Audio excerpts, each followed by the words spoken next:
Salut tout le monde. Bon, on se retrouve aujourd'hui avec une nouvelle vidéo sur les lésions de la maladie d'Alzheimer. Tout à fait. Et surtout nombre de qui sont connectés entre elles et qu'on retrouve la pathologie de Tau, d'accord, et l'amas de plaques amyloïdes. Les plaques séniles, les bonnes vieilles plaques séniles comme on les appelle. Donc ces lésions au fur et à mesure de la maladie avance s'étendent sur plusieurs zones du cerveau. Puis elles correspondent à deux processus neurodégénératifs, c'est-à-dire qu'en fait elles entraînent la mort du neurone. D'accord. Et on peut aussi ajouter que elles vont pas rester à un seul endroit du cerveau. Comme on l'a dit, elles se propagent au niveau du cerveau. C'est-à-dire qu'elles vont commencer, comme on l'a dit tout à l'heure, à la formation hippocampique. On avait parlé de l'hippocampe, de cette petite zone du cerveau qui était bilatérale. Oui. Et la mémoire, etc. Voilà, alors ça va commencer à ce niveau. Ça va occasionner l'amnésie, comme on l'a dit.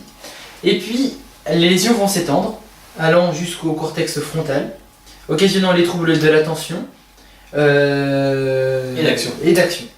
Ensuite, les lésions s'étendent au cortex postérieur, qui va occasionner l'aphasie, le fait de ne plus pouvoir communiquer avec le langage, l'agnosie, la perte de sensation, comme la surdité, c'est de l'agnosie quand on est sourd, et l'apraxie, c'est des difficultés dans les mouvements, ou dans les séries de mouvements.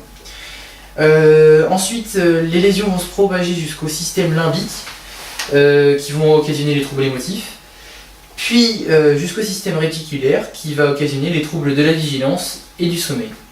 Alors il faut évidemment mettre en relation les différents stades qu'on avait énoncés plus tôt, le stade léger, le stade modéré et le stade avancé, avec la propagation de ces lésions au niveau du cerveau. Il faut tout mettre en relation. Et on verra par la suite, au niveau de la mise en place d'un diagnostic, qu'il faut prendre en compte cette propagation des lésions pour pouvoir dire que la maladie est là. Alors nous, ce qu'on va d'abord s'intéresser, c'est à la lésion amyloïde. Voilà. Alors, peut-être que tu... Oui, je peux nous lancer dessus. Donc la lésion la plus ancienne, comme l'a dit notre cher Max, c'est l'amas de plaques amyloïdes. Alors plus ancienne historiquement, évidemment. Oui. Donc elle est découverte, comme nous l'avons dit précédemment, par Alois Alzheimer lors de son autopsie de sa patiente.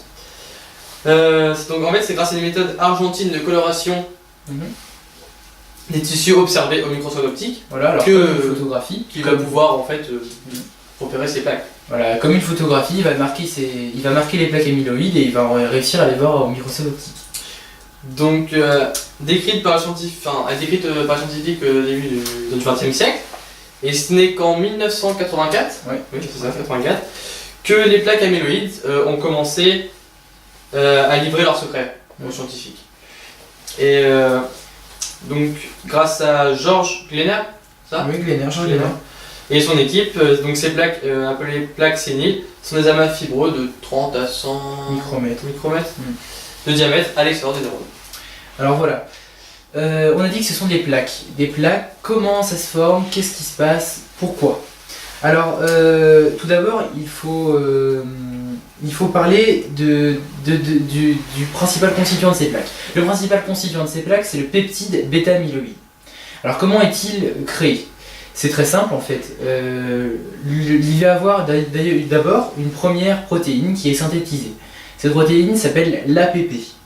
L'APP, qui provient de l'anglais Amyloid Protein Precursor, qui est en fait une protéine transmembranaire, c'est-à-dire que elle va venir traverser la membrane plasmique. Donc on se rappelle qu'une protéine est synthétisée grâce au ribosome dans le cytoplasme de la cellule.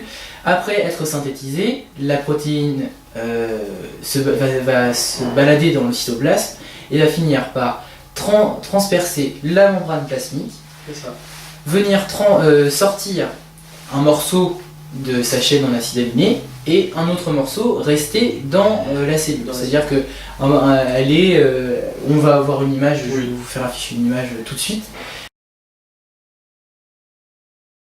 Voilà, donc on voit très bien que la protéine est un bout à l'intérieur et aussi un bout à l'extérieur. Ensuite, cette protéine va subir ce qu'on appelle un clivage enzymatique. Qu'est-ce que c'est? C'est tout simplement un découpage de la protéine Alors très simplement, la protéine va être coupée par des enzymes. Alors, en sachant que cette longue protéine va produire deux peptides. Alors un peptide, c'est une toute petite protéine, va produire deux peptides, soit le peptide SAPP alpha, ou alors le peptide bêta-amyloïde, celui dont j'avais commencé à vous parler tout à l'heure. Alors, on va voir une deuxième image qui va parler d'elle-même. On voit très bien qu'en fait, alors il y a les enzymes alpha-sécrétase, gamma-sécrétase, bêta-sécrétase qui vont couper en tous sens cet APP. Et après découpage, on va avoir ce qu'on appelle une voie amyloïdogénique et une voie non amyloïdogénique. La voie non amyloïdogénique, c'est bien entendu l'SAPP alpha, donc le premier peptide qui provient de l'APP. Ce premier peptide, cette SAPP alpha, va permettre, il est bon pour le neurone, il va permettre la plasticité neuronale, il est bon, alors que le peptide bêta-amyloïde, il est moins bon parce que son rôle est un peu inconnu et c'est en s'agglutinant qu'il va former les plaques autour du neurone. On rendrait donc les divers symptômes énoncés avant. Et donc, pour finir avec ce peptide, après être découpé de l'APP, ce peptide, il peut avoir une longueur un peu différente. Ça peut aller de 39 à 42 acides aminés. Enfin, tout dépend. De 38 à 42, et en fait, c'est les peptides bêta-amyloïdes de 40 acides aminés ou alors à 42 acides aminés qui vont s'agglutiner le plus facilement pour former les plaques amyloïdes. Voilà comment est formée la plaque sénile. Donc on rappelle, pour résumer très simplement, la protéine APP transmembranaire est découpée, formant deux peptides, un peptide bêta-amyloïde qui s'agglutine et un peptide alpha-amyloïde qui normalement qui lutte un peu contre cette voie amyloïdogénique.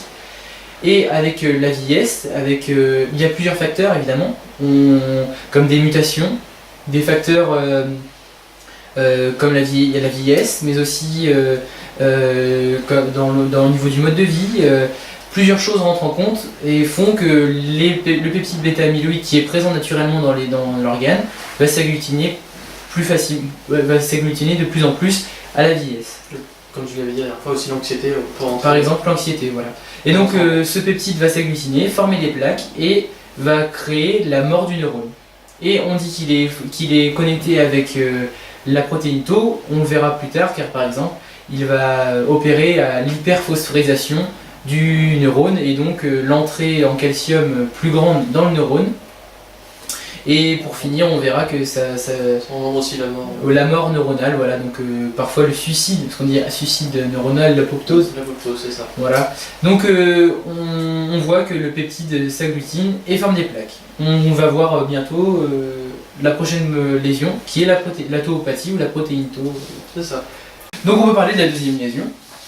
La lésion de la protéine Tau. Voilà, alors c'est ça la tauopathie, comme on l'avait dit tout à l'heure. C'est un dysfonctionnement de la protéine Tau. Voilà, donc la protéine Tau, qu'est-ce que c'est? Déjà, il faut savoir qu'elle se trouve naturellement dans notre organisme, autour des microtubules. Qu'est-ce que sont les microtubules? Ce sont des fibres qui composent le cytosquelette. Donc cette protéine Tau se trouve naturellement autour de ces microtubules. Plus particulièrement autour des microtubules des axones. Donc toujours dans notre cerveau. Ces microtubules sont en fait attachés, il faut voir les choses de façon très imagée évidemment, autour de ces microtubules on va trouver des cordelettes, des espèces de cordelettes. Comme des lacets en fait. Comme des lacets, voilà, okay. Qui sont la protéine Tau. Cette protéine Tau va attacher le microtubule. Alors comment est synthétisée cette protéine Tau? Simplement, le chromosome 17 possède un gène qui synthétise la protéine, à savoir que ce gène possède 6 allèles différentes. Ces 6 allèles différentes, comme on sait, nous savons très bien comment sont synthétisées les protéines, selon les nucléotides présents dans la séquence en nucléotides justement du gène, eh bien ces 6 allèles différentes vont produire évidemment 6 protéines différentes. Ces 6 protéines différentes vont donner en fait d'un côté 3 variantes qui seront presque identiques et 3 autres variantes qui seront aussi presque identiques. Alors, qu'est-ce qui va différencier ces 3 et ces 3 autres variantes? En fait, les 3 premières vont posséder un motif en 3R, ce qu'on appelle en 3R, et les 3 autres variantes vont posséder des motifs en 4R. Qu'est-ce qu'on appelle des motifs en 3R ou en 4R? C'est simplement un motif de répétition de la séquence en acide aminé qui va se répéter 3 fois pour les 3 premières et 4 fois pour les 3 autres. Et il faut noter aussi que plus le motif se répète longtemps, donc le motif en 4R va avoir plus de points d'ancrage sur le microtubule. Donc, pourquoi peut-on parler de protéine tau? C'est de lésion tau ou de tauopathie, c'est lorsque cette protéine tau va dysfonctionner. Alors quand elle va dysfonctionner, c'est simplement qu'elle va se détacher du microtubule parce que à cause parfois de mutations. Salut. Bon bah merci d'avoir regardé la vidéo. Bah ouais. Et puis n'oubliez pas à chaque fois le lien du site qui est toujours en bas. Ouais. Pour aller voir ce qu'on a fait en détail. Et puis si vous voulez avoir plus d'informations, si ça n'a pas été très clair, n'hésitez pas à aller sur le site et puis ou alors à poster un commentaire en dessous de la vidéo. Salut.